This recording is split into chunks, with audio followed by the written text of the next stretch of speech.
Hello students. तो अब जो चैप्टर आज मैं डिस्कस करने जा रहा हूँ इसका नाम है समुद्री सफ़र और व्यापार। अंग्रेज़ों के आने से पहले पुराने ज़माने में इतिहास में समुद्री सफ़र और व्यापार कैसे हुआ करता होगा। उस समय आजकल के जैसे रेलगाड़ियाँ तो नहीं थी, हवाई जहाज़ भी नहीं थे, जहाज़ हुआ करते थे। आजकल के पानी वाले जहाज़ सिर्फ तो बड़े तेज़ चलते हैं, लेकिन ये जहाज़ उतने तेज़ नहीं चलते होंगे। लेकिन लोग एशिया से अफ्रीका तक, एशिया से यूरोप तक, भारत से इंग्लैंड तक आना जाना करते थे, है ना। उसी के बारे में पढ़ेंगे। तो एक बार मैं ज़रा सा याद दिला दूं कि जिन बच्चों ने मेरा चैनल न्यू एज कोचिंग अभी तक सब्सक्राइब नहीं किया है उसे ज़रूर सब्सक्राइब करें और बेल आइकन दबाएं ताकि आपको लेटेस्ट वीडियो के अपडेट्स आते रहें। मैं एक बार आपको ये बता देता हूँ कि टेक्स्ट बुक के अलावा जो आपकी स्कूल की किताबें हैं उसके चैप्टर्स के अलावा मेरे चैनल पर कुछ और जो इन्फॉर्मेटिव चीज़ें मौजूद हैं, जिसमें से है कि जिसे रामायण की कहानी पढ़नी हो तो बाल राम कथा एनसीईआरटी की किताब है, उसके सारे चैप्टर्स हैं। बाल महाभारत उसके भी सारे चैप्टर्स हैं। विवेकानंद की कई सारी किताबों के चैप्टर्स मैंने डिस्कस किए हैं जो स्टूडेंट्स के लिए काफ़ी बेनिफिशियल हैं। पिता के पत्र पुत्री के नाम उसी किताब का ये चैप्टर हम लोग अभी पढ़ रहे हैं, समुद्री सफ़र और व्यापार। और एक बात मैं शेयर करना चाहूँगा कि जल्दी ही मैं अब्दुल कलाम, हमारे भारत रत्न अब्दुल कलाम जो हमारे राष्ट्रपति भी रह चुके हैं, बहुत बड़े साइंटिस्ट रह चुके हैं, तो उनकी जो ऑटोबायोग्राफी है, आत्मकथा अग्नि की उड़ान, वो लेकर के मैं आ रहा हूँ। कई बच्चों में, बहुत सारे बच्चों में उनकी जो लाइफ की कहानी है वो बड़ी पॉपुलर है, वो बहुत प्रेरित करते हैं। ठीक है, तो नया चैप्टर शुरू करते हैं, समुद्री सफ़र और व्यापार।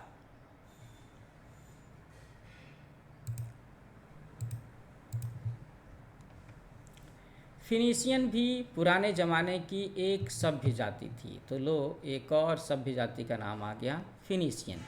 उसकी नस्ल भी वही थी जो यहूदियों और अरबों की है। वे खास करके एशिया माइनर के पश्चिमी किनारे पर रहते थे जो आजकल का तुर्की है। उनके खास खास शहर एकर, टायर और सिडोन भूमध्य समुद्र के किनारे पर थे। वे व्यापार के लिए लंबे सफ़र करने के मशहूर थे। वे भूमध्य सागर से होते हुए सीधे इंग्लैंड तक चले आते थे। शायद वे हिंदुस्तान भी आए हों। अब हमें दो बड़ी बड़ी बातों की दिलचस्प शुरुआत का पता चलता है कि समुद्री सफ़र और व्यापार की शुरुआत कैसे हुई होगी। भाई, आजकल की तरह उस ज़माने में अच्छे अग्निबोट और जहाज़ तो नहीं थे। अग्निबोट का मतलब है भाप वाले इंजन, है ना, स्टीम बोट। सबसे पहली नाव किसी दरख्त के तने को खोखला करके बनी होगी। दरख्त का मतलब है लकड़ी, किसी पेड़ का तना, है ना। इनके चलाने के लिए डंडों से काम लिया जाता था और कभी कभी हवा के जोर के लिए लोग तिरपाल लगा देते थे। उस ज़माने में समुद्र के सफ़र बहुत दिलचस्प और भयानक रहे होंगे। दिलचस्प और भयानक होने का मतलब ये है कि वो तो धीरे धीरे जाते होंगे, उन्हें तरह तरह की प्रॉब्लम्स फेस करनी होती होगी, रफ्तार कम होती होगी। कहीं भी जाने के लिए 3 महीने 6 महीने का समय लगता होगा या शायद उससे भी ज़्यादा। तो अरब सागर को एक छोटी सी किश्ती पर जो डंडों और पालों से चलती थी तय करने का ख्याल तो करो आजकल के समय में कि ये कितना बड़ा काम होगा।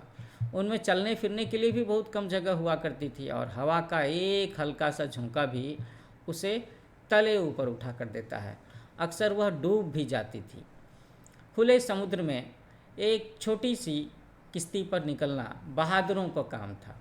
उसमें बड़े बड़े खतरे थे और उनमें बैठने वाले आदमियों को महीनों तक ज़मीन के दर्शन न होते थे। अगर खाना कम पड़ता था तो उन्हें बीच समुद्र में कोई चीज़ न मिल सकती थी जब तक कि वे किसी मछली या चिड़िया का शिकार ना करें। मछली का शिकार तो समझ में भी आता है, लेकिन चिड़िया का शिकार करे और चिड़िया मर करके उस जहाज़ पर ही गिरे, ये बड़ी मुश्किल बात होती होगी। समुद्र खतरे और जोखिम से भरा हुआ था। पुराने ज़माने के मुसाफिरों को जो खतरे पेश आते थे उसका बहुत कुछ हाल किताबों में, एडवेंचर जर्नी की किताबों में मौजूद है। तुम चाहो तो पढ़ सकते हो। लेकिन इस जोखिम के होते हुए भी वे लोग समुद्री सफ़र करते थे। मुमकिन है कि कुछ लोग इसलिए सफ़र करते हों कि उन्हें बहादुरी के काम पसंद थे, लेकिन ज़्यादातर लोग सोने और दौलत के लालच से सफ़र करते थे, व्यापार करने के सिलसिले में। वे व्यापार करने जाते थे, माल खरीदते थे और बेचते थे और धन कमाते थे।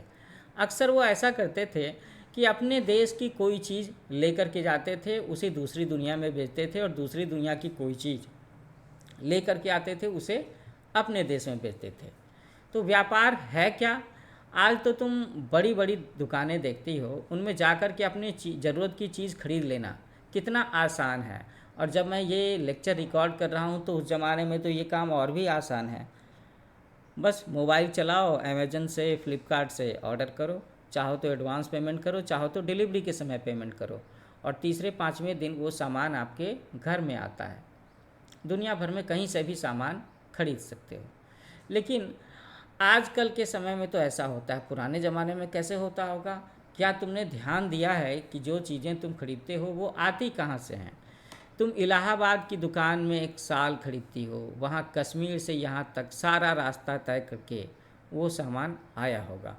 ऊन कश्मीर और लद्दाख की पहाड़ियों में भेड़ों की खाल पर पैदा हुआ होगा। दांत का मंजन जो तुम खरीदती हो शायद जहाज़ और रेलगाड़ियों पर होता हुआ अमेरिका से आया हो। इसी तरह चीन, जापान, पेरिस या लंदन की बनी हुई चीज़ें भी मिल सकती है। विलायती कपड़े के एक छोटे से टुकड़े को ले लो जो यहाँ आज बाज़ार में बिकता है। रुई पहले हिंदुस्तान में पैदा हुई, फिर इंग्लैंड भेजी गई। एक बड़े कारखाने से खरीदा, साफ किया, उसका सूत बनाया, धागे बनाए, फिर कपड़ा तैयार हुआ। यह कपड़ा फिर हिंदुस्तान आया और बाज़ार में बिकने लगा। बाज़ार में बिकने के पहले इसे लौटा फेरी में कितने हज़ार मीलों का सफ़र करना पड़ा।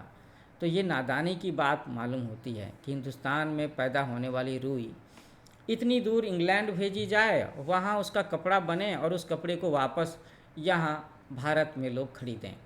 तो भारत का सूत, भारत का कपास, भारत की रुई, क्यों ना भारत में ही इससे कपड़े बनाए जाएं और वही लोग पहने।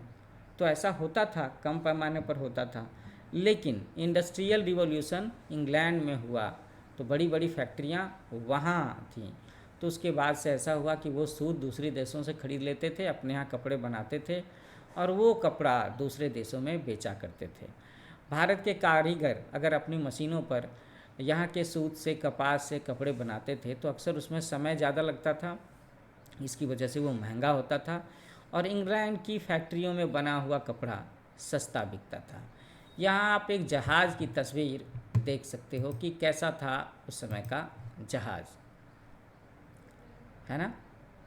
और जहाज़ के बाद में बगल में एक छोटे से मार्केट को ब्लैक एंड वाइट ड्राइंग में दिखाया गया है, जहाँ पर लोग एक दूसरे से चीज़ों को बेच रहे हैं, खरीद रहे हैं।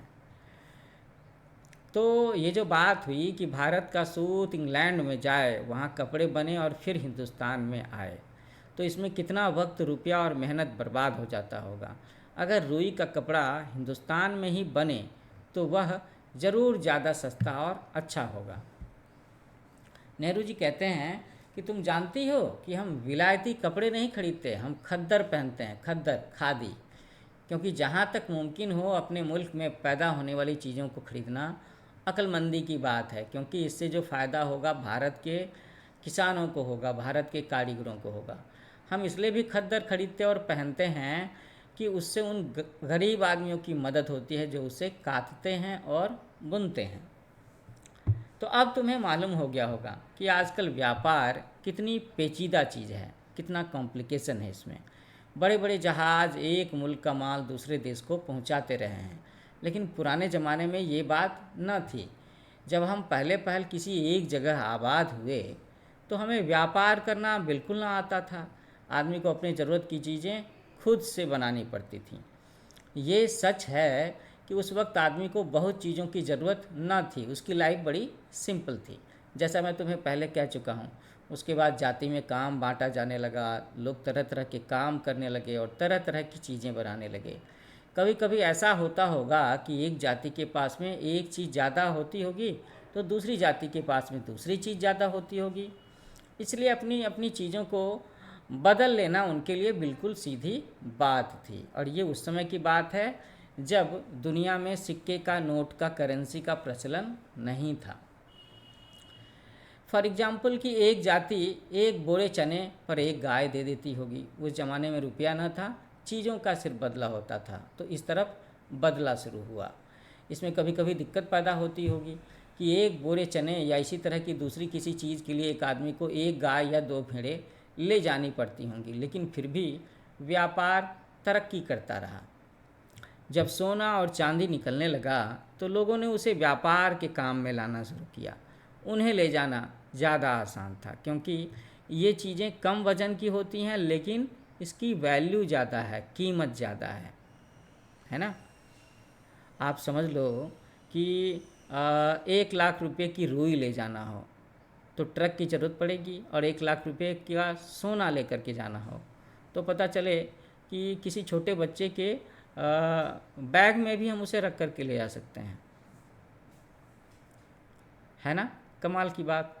तो सोने चांदी को ले जाना ज़्यादा आसान था, और धीरे धीरे माल के बदले में सोने या चांदी देने का रिवाज निकल पड़ा।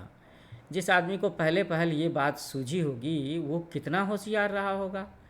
सोने चांदी के इस तरह काम में लाने से व्यापार करना बहुत आसान हो गया, लेकिन उस वक्त भी आजकल की तरह सिक्के न थे।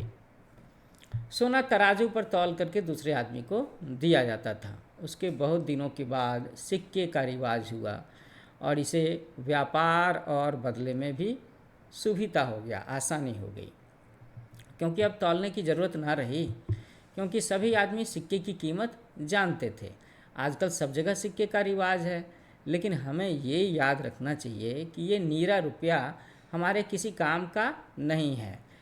थोड़ी देर को सोचो कि कोई एक गांव है जिसमें सब लोगों के पास में सिर्फ रुपये रुपये सिक्के सिक्के हैं। किसी के पास कोई खाने का सामान नहीं है, बेचने का सामान नहीं है, गाय नहीं है, बकरी नहीं है, अनाज नहीं है, सब्जी नहीं है, फल नहीं है, तो अब ये रुपया किस काम का। तो यह हमें अपने ज़रूरत की चीज़ें दूसरी चीज़ों को देने में मदद देता है। इससे चीज़ों का बदलना, एक्सचेंज करना आसान हो जाता है। तो रुपया है भी क्या, वो एक टोकन ऑफ एक्सचेंज ही तो है। तुम्हें राजा मिडास का किस्सा याद होगा, जिसके पास सोना तो बहुत था लेकिन खाने को कुछ नहीं, क्योंकि वो जिन चीज़ों को भी छूता था, फल को छू ले, सब्जी को छू ले, अनाज को छू ले, तो वो सोना बन जाता था। इसीलिए रुपया बेकार है। जब तक हम उससे ज़रूरत की चीज़ ना खरीद लें उसकी कोई वैल्यू नहीं। मगर आजकल भी तुम्हें देहातों में ऐसे लोग मिलेंगे जो सचमुच चीज़ों का बदला करते हैं और दाम नहीं देते। मैंने खुद भी इस तरह की जगहों को देखा है। मेरे गांव में भी हाट हुआ करती थी, जहां पर लोग अनाज के बदले सब्जी, सब्जी के बदले में फल, फल के बदले में मछली, अनाज के बदले में मछली खरीदा करते थे। लेकिन आम तौर पर रुपया काम में लाया जाता है क्योंकि इसमें बहुत ज़्यादा सुविधा है, कन्वीनियंस। कई नादान लोग समझते हैं कि रुपया खुद ही बहुत अच्छी चीज़ है और वह उसे खर्च करने के बदले बटोरते रहते हैं और गाड़ते भी हैं, स्टोर भी करते हैं। इससे मालूम हो जाता है कि उन्हें ये मालूम नहीं है कि रुपये का रिवाज कैसे पड़ा और ये दरअसल क्या चीज़ है। तो स्टूडेंट्स, जल्दी ही हम लोग अगला चैप्टर लेकर के आएंगे इस किताब का, और उस चैप्टर का नाम होगा भाषा, लिखावट और गिनती। तो हम लोग ये जानेंगे कि इतिहास में लैंग्वेज का डेवलपमेंट कैसे हुआ, लिखने की स्क्रिप्ट का प्रचलन कैसे हुआ, लोगों ने काउंट करना कैसे सीखा, मैथमेटिक्स, अलजेब्रा की शुरुआत कैसे हुई, ये भी चीज़ हम लोग जीरो की कहानी के बारे में भी जानेंगे। बाकी मैंने आपको बताया है कि मेरा चैनल न्यू एज कोचिंग, इसे लाइक करो, शेयर करो, सब्सक्राइब करो। इसमें आपके चैप्टर्स का एक्सप्लेनेशन, आपके टेक्स्ट बुक की कविताएं, कहानियाँ, मैथमेटिक्स, ये चीज़ें भी मिलेंगी। साथ साथ में जानकारी बढ़ाने के लिए ये सारी चीज़ें फ़िलहाल मौजूद हैं प्लेलिस्ट के रूप में, और जल्दी ही मैं अब्दुल कलाम जी की ऑटोबायोग्राफी के चैप्टर्स लेकर के आऊँगा। So wait for the same. Happy learning with new age coaching.